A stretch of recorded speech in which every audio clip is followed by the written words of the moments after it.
Accepting imperfection is essential for creating compelling visual thinking. So nowadays, people post content with a lot of makeup. So think about the content that you see or that you post on social networks.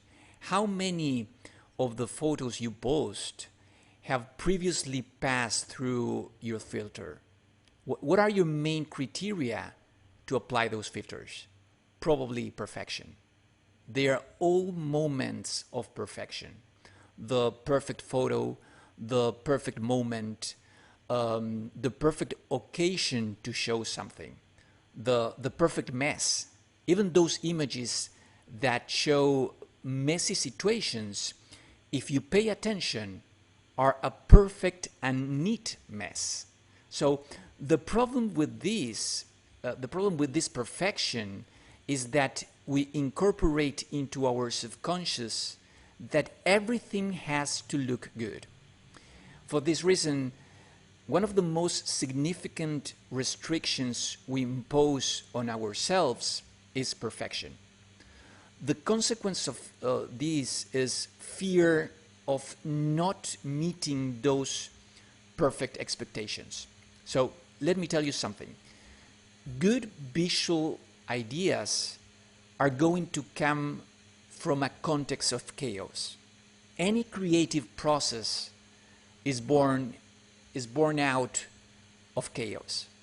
Chaos and imperfection are where the connections begin.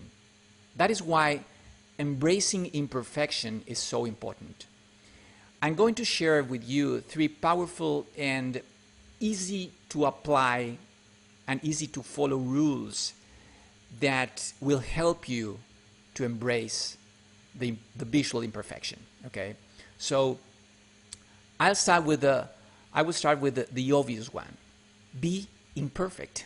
So being visually imperfect makes you fast and effective. Who is more likely to win Pictionary? The person who draws well or the person who draws imperfect but is fast? You already know the answer. The person who draws well gets lost in the details.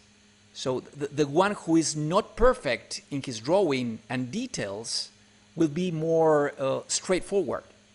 So visual thinking has nothing to do with the perfect or cute drawing.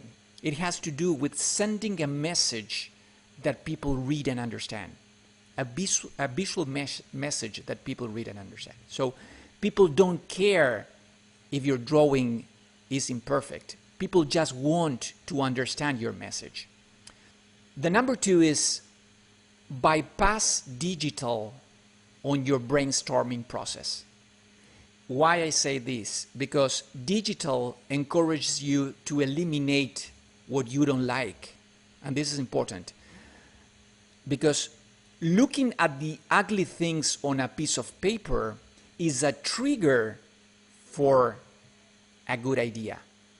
So imperfect ideas, those ideas that don't look good, are the door to other perfect graphic solutions. And the third one is draw metaphors, not icons. The metaphors are already imperfect. They represent many things that are not consistent with reality. And in the other hand, an icon is a perfect, clear, clean representation of a concept, but is predictable. A metaphor is not. But in the imperfection of a metaphor lies the beginning of a mini story. And it's always better to convey messages in a story format. So, as a recap, it's almost like accepting visual imperfection to produce perfection in your visual thinking. Thank you.